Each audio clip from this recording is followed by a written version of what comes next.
Warahmatullahi wabarakatuh.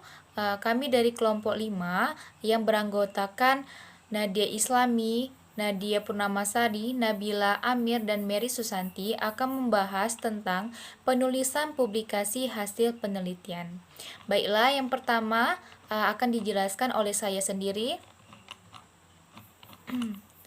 A. Penulisan ringkasan hasil penelitian. Ringkasan penelitian adalah tulisan yang merangkum penelitian Anda tentang topik tertentu. Tujuan utamanya adalah untuk menawarkan pembaca gambaran rinci studi dengan temuan kunci. Ringkasan penelitian umumnya berisi struktur artikel di mana ia ditulis. Sebelum membuat ringkasan penelitian, terlebih dahulu dibuat catatan tentang penelitian yang diajukan yang mencakup hal-hal sebagai berikut. Yang pertama, menyusun judul penelitian. Yang kedua, tahun penelitian. Yang ketiga, jumlah peneliti dan nama peneliti. Yang keempat, publikasi dan nama media publikasi jika ada. Yang kelima, HKI, paten atau hak cipta jika ada. Yang keenam, hibah atau grant kompetitif. Yang ketujuh, dampak atau aplikasi penelitian. Yang kedelapan yaitu penghargaan. Selanjutnya, buat ringkasan penelitian tersebut dengan aturan sebagai berikut. Aturan penulisan ringkasan penelitian. Yang pertama, penulisan ringkasan harus dibuat dalam bentuk dokumen Word. Yang kedua, ringkasan ditulis dalam bahasa Indonesia. Yang ketiga, bagian isi ringkasan harus terstruktur dengan sub bagian tujuan. Yang keempat, ringkasan yang disusun terdiri atas 350 kata atau kurang. Diketik menggunakan huruf Times New Roman, ukuran font 12 spasi 1,5. Yang kelima, kertas berukuran A4, menghadap vertikal atau portrait. Margin atas, bawah, kiri, dan kanan masing-masing 2,5 cm. Handles 1,25 cm dan footer 1,25. Itulah penjelasan saya tentang penulisan ringkasan hasil penelitian. Selanjutnya akan dijelaskan oleh rekan saya yaitu Nadia Purnamasari. Oke, baiklah. Saya Nadia Purnamasari, NIM 1959, akan melanjutkan materi selanjutnya, yaitu bagian B, penulisan artikel ilmiah. 1. Pedoman umum, yaitu berupa naskah merupakan ringkasan hasil penelitian. Yang kedua, naskah ditulis dengan huruf Times New Roman, font 11, panjang naskah sekitar 8-15 halaman, dan diketik 1 spasi. Yang C, settingan halaman adalah 2 kolom dengan equal width kolom dan jarak antar 5 kolom. Kolom 5, sedangkan judul, identitas penulis, dan abstrak ditulis dalam 1 kolom. Yang D, ukuran kertas adalah A4, panjang lebar batas-batas tepi margin adalah 3,5 cm. Untuk ke atas, ke bawah, ke kiri, sedangkan ke kanan adalah 2,0 cm. 2. Sistematika penulisan. A. Bagian awal, judul, nama penulis, abstraksi. Yang B. Bagian utama, berisi pendahuluan, kajian literatur, dan pengembangan hipotesis, kesimpulan, dan saran jika ada. Yang C, bagian akhir, ucapan terima kasih jika ada, keterangan simbol jika ada, dan daftar pustaka. Yang ketiga, judul dan nama penulis. Judul dicetak dengan huruf besar atau kapital, dicetak tebal, bold, dengan jenis huruf Times New Roman, font 12, spasi tunggal, dengan jumlah kata maksimum 15. B. Nama penulis ditulis di bawah judul tanpa gelar, boleh disingkat, diawali dengan huruf kapital. Nama diawali kata oleh penulis. Kedua, ketiga, dan seterusnya. C. Nama perguruan tinggi dengan alamat surel atau email. Semua penulis ditulis di bawah nama penulis dengan huruf Times New Roman font 10. Yang keempat, abstrak. Abstrak ditulis adalah bahasa Inggris dan bahasa Indonesia, berisi tentang inti permasalahan atau latar belakang penelitian.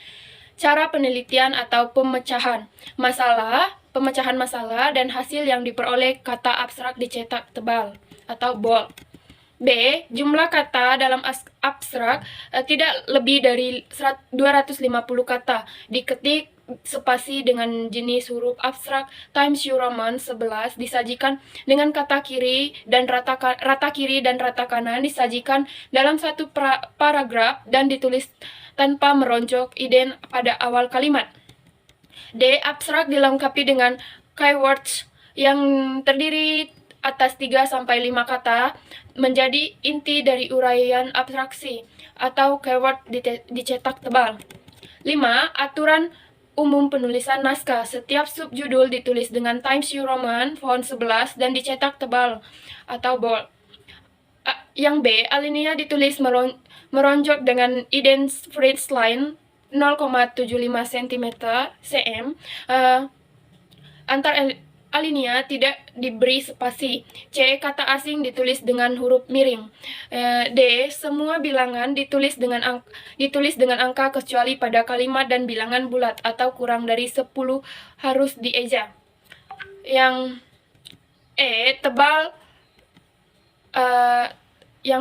Tabel dan gambar harus diberi keterangan yang jelas dan diberi nomor urut.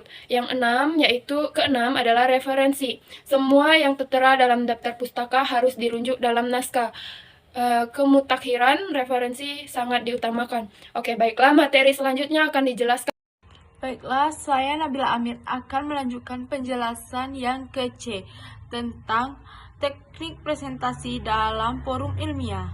Seorang ilmuwan bisa merupakan suatu seseorang yang mengatakan sesuatu yang saat ini.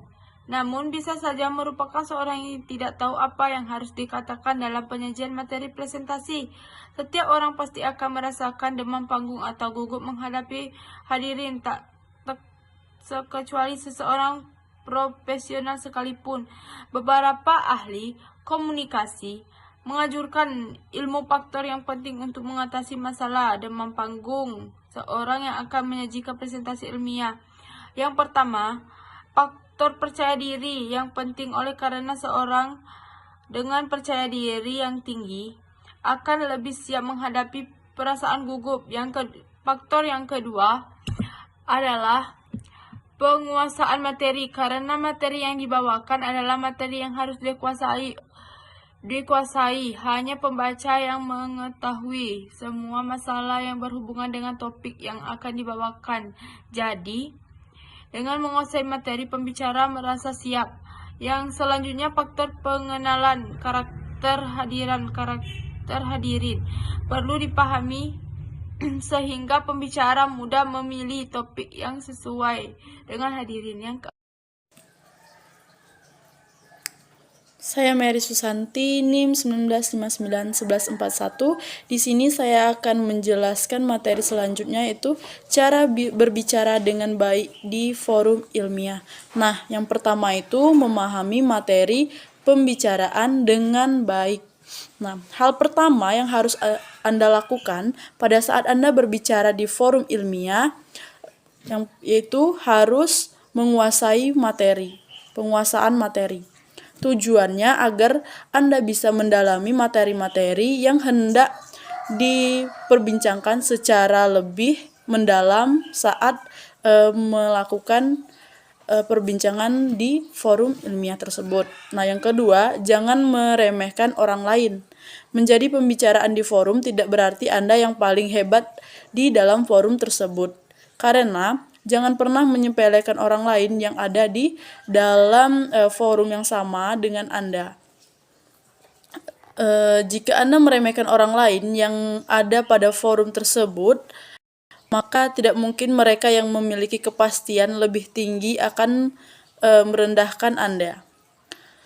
Merendahkan Anda juga, tentunya hal ini akan memburuk kredibilitas Anda.